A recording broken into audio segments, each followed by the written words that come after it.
Hi guys, welcome to Miss Adams Teaches Macbeth Act 1 Scene 7 with a specific focus on the soliloquy. If you want to have a little look at the whole of the scene, then please tune in to the Act 1 Scene 7 video currently available on my channel.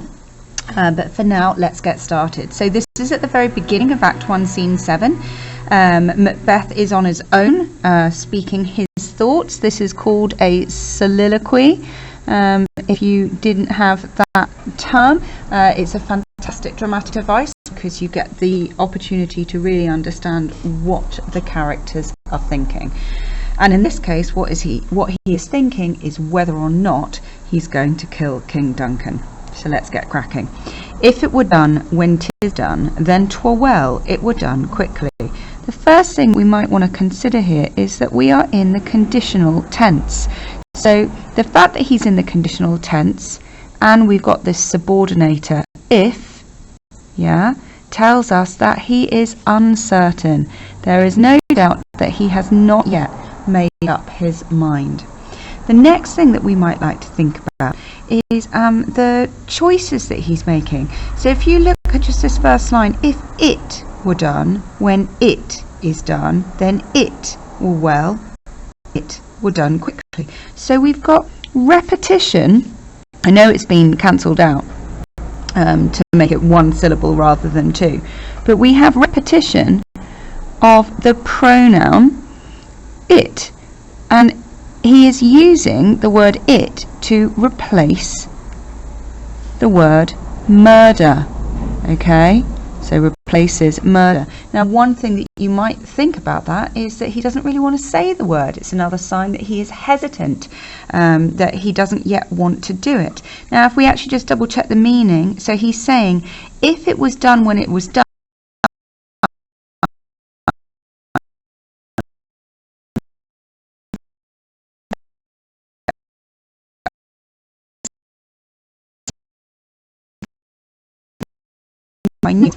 quickly, so again, get it over with. Then sort of suggesting that his heart is not into it. Okay, if the assassination, so now we do actually have a proper word, or a noun I should say, to describe murder, but if you think about the connotations, there's something quite distanced in that choice of word. He says assassination, it makes it sound political. It doesn't sound personal in the way that murder would. So he's still all kind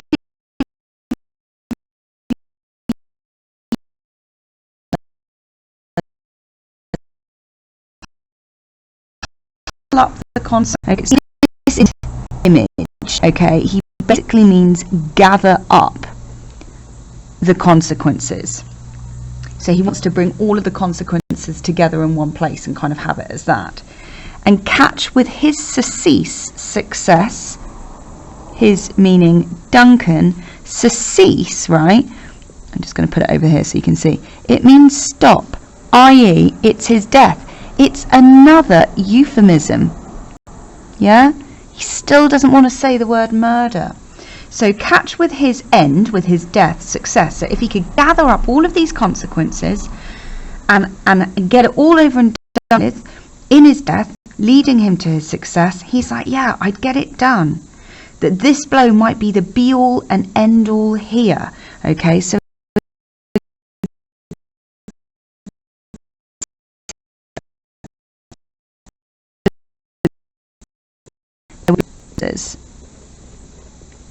it's not the most moralistic reasoning here. The idea, I hope that I just don't, nothing happens to me, that I don't get caught.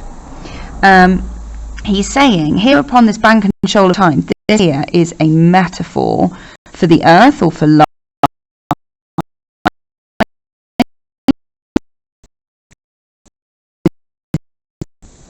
Consequences. Okay, so he's talking about worldly.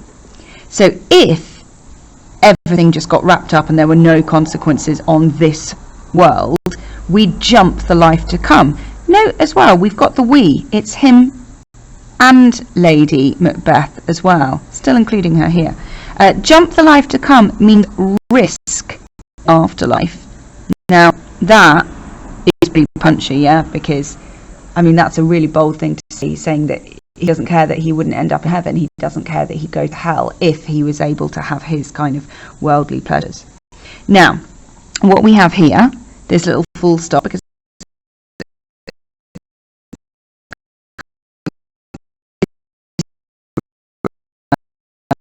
so this shift marks a shift in the tone or in the topic, and we're actually going what the mortal consequences are. So we still have judgment here on this earth, so he realizes that there are mortal consequences. You know, the first part of this was him saying, oh, wouldn't it be great if there weren't, you know, if there weren't mortal consequences, I'd get on with it, but there are, so that's the problem.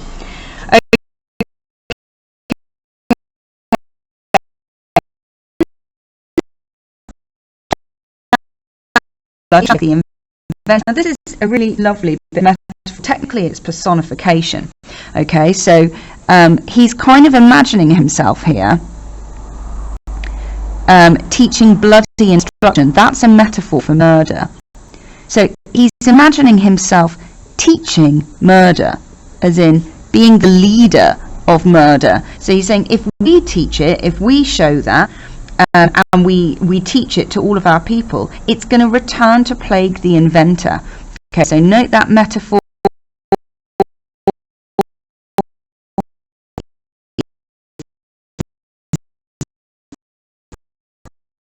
Because my handwriting is so plague the inventor. Again, another metaphor here. So he is not just the teacher of murder; he is the inventor. So there is kind of like arrogance here in the way that he's looking at it. But plaguing the inventor, it means if he goes around killing people, chances are people are going to kill him. And he recognizes that this is even-handed justice. So there's a sort of sense of morality here. He recognizes, well, yeah, if you're going to kill someone, you know, you deserve to be killed.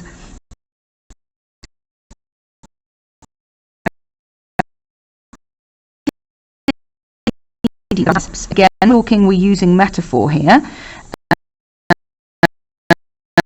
Alice is like a vessel for drinking. I could have said a cup. Sorry, vessel for drinking. So he's saying that, you know, if he was to do this crime, it would be like the equivalent of poisoning himself. So it would be, you know, he would be responsible for his own demise. Oh, quite like that phrase. I'm going to write that whole down, for his own demise.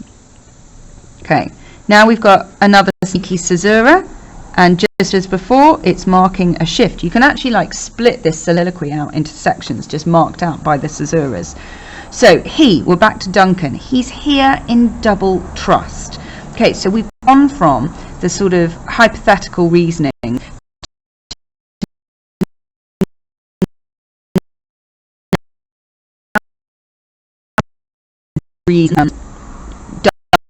feeling safe there. First, as I am his kinsman and his subject, so he's his relative, that's obviously why he is in line to the throne. Strong both against the deed, whoops, another euphemism for murder. Then as his host, who should against his murderer shut the door, not bear the knife myself. So this analogy is one of protection. Yeah. The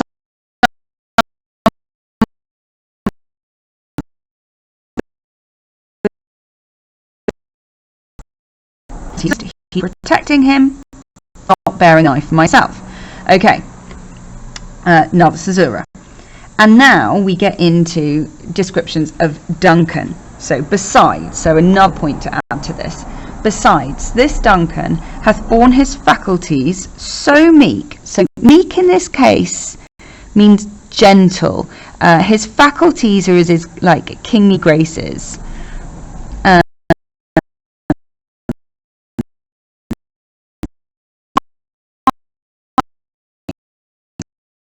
He's a good king. That his virtues, so they like the good things, will plead like angels. So we've got a simile here. There is a suggestion of desperation if they're pleading, but if it's like angels, we've got heavenly connotations, again the sense of goodness, but also power.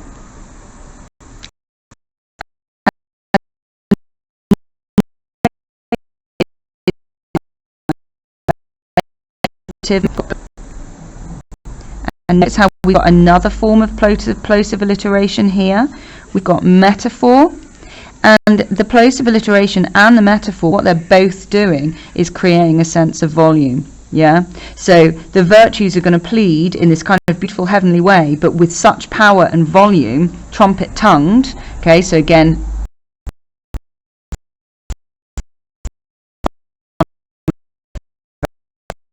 the damnation. Again, there's this sort of sense of volume, I'll say it again, of his taking off, another euphemism for death. But I think the word damnation is really important here. He realizes it will damn him. He knows that this is a forever job. Okay, and pity. Okay, so now we're actually going to personify pity now. But before we do, we've got like this bit of parenthesis. So pity, like a naked newborn babe. So we've got a simile.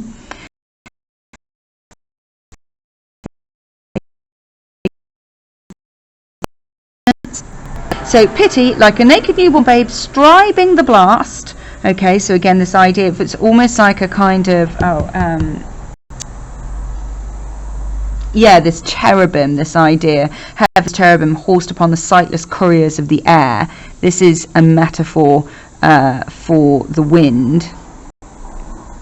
So pity, like a newborn babe or a cherubim,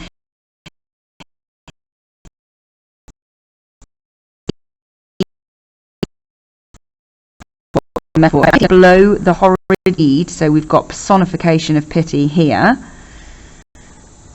Again, deed, euphemism, in every eye. Okay, so it will be a global grief, that tears shall drown the wind. So we've got metaphor, we've got hyperbole. Okay, he's basically saying that absolutely everyone and everything will be so completely full of grief.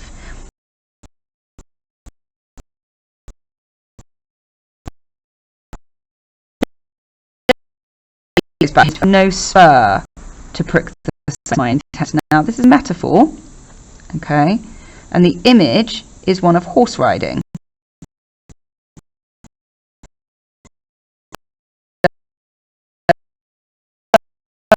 You know,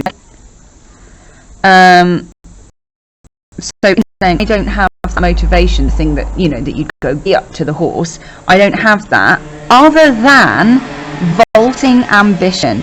Okay, so this is so important, okay, because ambition is his hamasha. And he says in this moment, and if you remember, hamasha is the tragic flaw, the thing, the personality flaw that brings about his downfall.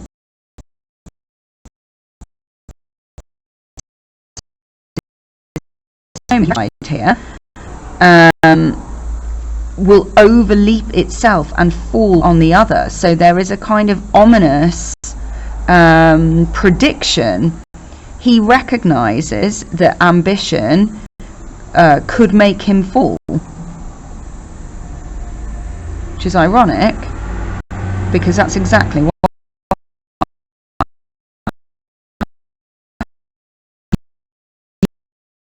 to do it. At the end of this soliloquy, you can see how he's gone from, if you go back up to the top, he's gone from a sort of hypothetical kind of question of what could happen in terms of consequences. Then he's started thinking about, well, actually, would he deserve those consequences? And yes, he would. Then he starts thinking about other reasons why he shouldn't kill Duncan. There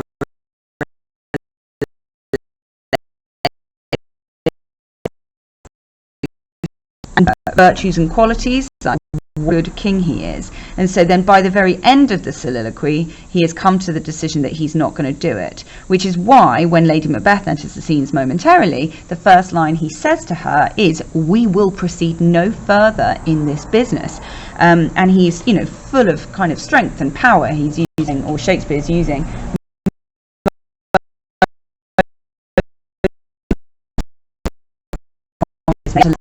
to change his mind. If you want more details on that, check out my other video that looks at the whole scene. If you found this helpful, that is brilliant. Please like it. It would be great if you subscribed as well, so you can keep up to date with all of the other videos.